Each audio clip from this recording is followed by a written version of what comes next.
18 दिनों तक चला महाभारत का युद्ध। दुर्योधन की मौत के बाद खत्म हो गया महाभारत का युद्ध। इतिहास के सबसे बड़े युद्ध में से एक माना जाता है।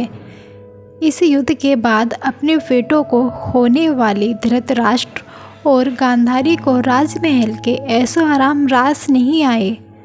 उन्हें महल में अकेलापन महसूस होने लगा और इसी अकेलेपन को दूर करने के लिए दोनों ने राजमहल छोड़ दिया और अपने जीवन में आखिरी पलों तक जंगल में रहे। दूसरी तरफ भगवान श्री कृष्ण का यदुवंश भी गांधारी के श्राप से धीरे धीरे खत्म हो गया, जिसके चलते भगवान श्री कृष्ण भी पाँव में एक तीर लगने के बहाने अपनी लीला समाप्त कर चले गए। पांडव उस समय शान से हस्तिनापुर पर राज कर रहे थे। 36 साल तक राजसी जीवन बिताने के बाद पांडवों को ये एहसास होने लगा कि धरती पर उनका काम पूरा हो गया है और पृथ्वी लोक छोड़ने का समय आ गया है। इसीलिए अब उन्हें तलाश थी मुक्ति की। अपने समय में पांडवों ने कुछ ऐसा सुन रखा था जो अगर आज किसी से भी कहा जाए तो लोग उसे पागल कहने लगेंगे। दरअसल उन्होंने यह सुना था कि हिमालय पर्वत के पास एक ऐसा दरवाज़ा है जिसके उस पार जाकर इंसान अपने पूरे शरीर के साथ वैकुंठ लोक में दाखिल हो सकता है। वो मुक्त हो सकता है, वो मोक्ष को प्राप्त कर सकता है। उसके लिए उसको मरने की कोई आवश्यकता नहीं है। तो उन सभी लोगों ने, यानी कि पांचों पांडवों और द्रौपदी ने वहां जाने की तैयारी कर ली। रास्ता बहुत ही खतरनाक था। 5 पांडव और द्रौपदी हिमालय के लिए निकल पड़े। पांचों पांडव और द्रौपदी एक कतार में चल रहे थे। सबसे आगे युधिष्ठिर थे, उनके पीछे भीम और भीम के पीछे अर्जुन, अर्जुन के पीछे नकुल, नकुल के पीछे सहदेव और अंत में सबसे पीछे द्रौपदी थी। वो हिमालय की छोटी छोटी चोटियों को पार करते हुए आगे बढ़ रहे थे। रास्ता बहुत ही कठिन और ख़तरनाक था, इसलिए द्रौपदी ज़्यादा दूर तक चल नहीं पाई और वो गिर गई और उनकी मौत हो गई। अब ये देखकर युधिष्ठिर के पीछे चल रहे भीम ने पूछा, भैया द्रौपदी तो धर्म के मार्ग पर चलने वाली स्त्री थी, इन्होंने इतने बलिदान दिए, हमेशा धर्म की रक्षा के लिए ही लड़ती रहीं। चीर हरण जैसा अपमान सहने के बावजूद भी धर्म का मार्ग नहीं छोड़ा, तो फिर इनकी मौत क्यों हो गई?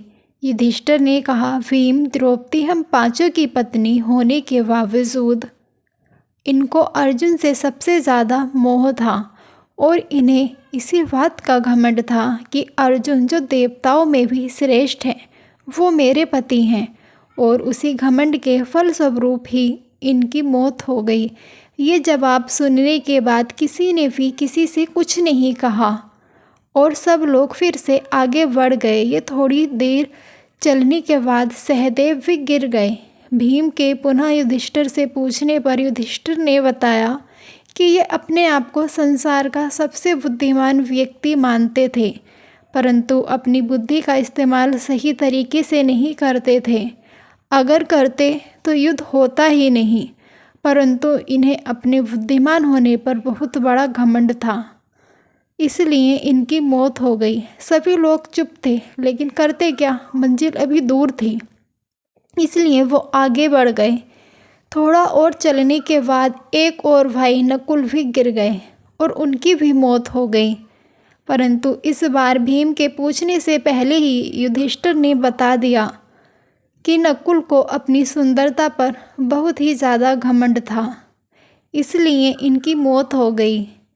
थोड़ी दूर चलने के बाद अर्जुन भी गिर गए और उनकी मौत हो गई।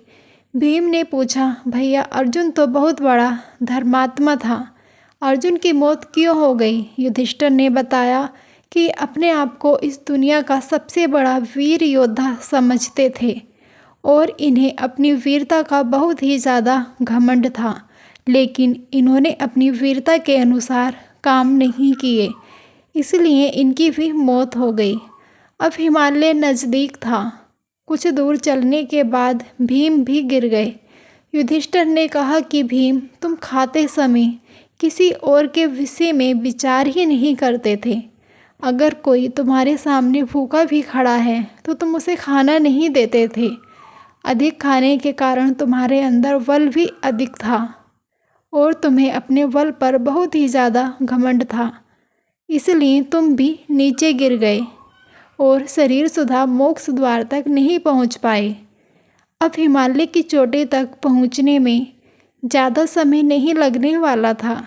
युधिष्ठिर अकेले ही चले जा रहे थे और उन्हें मोक्ष तक ले जाने वाला विमान और उसे चलाने वाला सारथी दिखाई दे रहा था। और पांचों पांडवों में युधिष्ठिर ही शरीर सुधा मोक्ष तक पहुंच पाए थे। अब इस कहानी में प्रश्न यह उठता है कि हम और आप इस कहानी से क्या शिक्षा ले सकते हैं। चलिए बढ़ते हैं मोरल ऑफ द स्टोरी की तरफ। अब इस कहानी में जाहिर सी बात है, सबको सब कुछ तो समझ में नहीं आया होगा। दरअसल हम अपनी लाइफ को कुछ इस तरह से जीते हैं कि कुछ आदतें हमारे जीवन का हिस्सा बन जाती हैं और हमें पता भी नहीं चलता, इनमें कुछ तो अच्छी होती हैं और कुछ बहुत ज़्यादा बुरी। लेकिन जो इन्वायरमेंट हमने बनाया होता है अपने आसपास, उसकी वजह से हमें पता ही नहीं चल पाता कि हम क्या सही और क्या गलत कर रहे हैं। हम देखते हैं, समझते हैं और फिर चीज़ों को इग्नोर कर देते हैं, कैसे बिना सोचे समझे, बिना किसी परवाह के। अगर सामने वाला मरता है तो मर जाए, लेकिन मैं जो कर रहा हूँ वही सही है।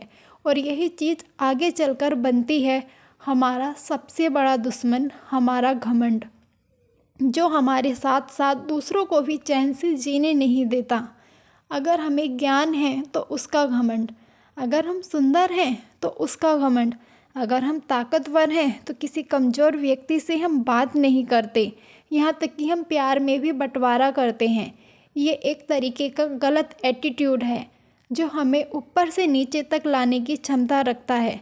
अब यहाँ पर अधिकतर लोगों का प्रश्न यह उठता है कि भाई, मेरी बॉडी, मेरा शरीर, मेरा ज्ञान, मैं सुंदर और मुझे इसका घमंड है, इसमें तुम्हें क्या। मैं उन लोगों से यही कहना चाहूँगी कि ज़रा उसको देखो जिसके पास इन सब में से कोई भी चीज़ नहीं है। उसके सामने ये सब करके क्या फ़ायदा। हमें अपने नज़रिए को बदलने की ज़रूरत है, क्योंकि अगर आप कमज़ोर के सामने ज़बरदस्ती का शो ऑफ करते रह जाओगे तो लाइफ को ना जी पाओगे और ना ही समझ पाओगे, क्योंकि ये आदतें आपको बहुत ही ज़्यादा कॉम्प्लिकेटेड बना देंगी। आज के समय में लोगों को सारी ज़िंदगी समझ ही नहीं आता कि आखिर मुझे करना क्या है, और एंड में जब समझ में आना चालू होता है तब तक उनकी लाइफ ही ख़त्म हो जाती है, क्योंकि समय रहते लोगों को यही लगता है कि जैसा वो कर रहे हैं केवल वही सही है और कोई दूसरा उसे कभी नहीं कर सकता। यही घमंडी लोगों की सबसे बड़ी गलतफहमी होती है, केवल अपने आप को आंख बंद करके सबसे सही और परफेक्ट मानना। ये सारी चीज़ें केवल सवाल खड़े करती हैं और जवाब हमें खुद ही ढूंढने होंगे। हम चाहें जितने भी इस स्ट्रॉन्ग हो, लेकिन कोई ना कोई ऐसा ज़रूर होगा जो आपको हरा देगा। सफलता की एक बहुत बुरी आदत है, ये आपको हमेशा इस भ्रम में रखती है कि आप कभी भी हार नहीं सकते। हम उम्मीद करते हैं कि आपको हमारी आज की इस कहानी से कुछ ना कुछ सीखने को ज़रूर मिला होगा, और अपना कीमती समय निकालकर हमारी कहानी को बेहद तसल्ली के साथ सुनने के लिए बहुत बहुत धन्यवाद। नमस्कार।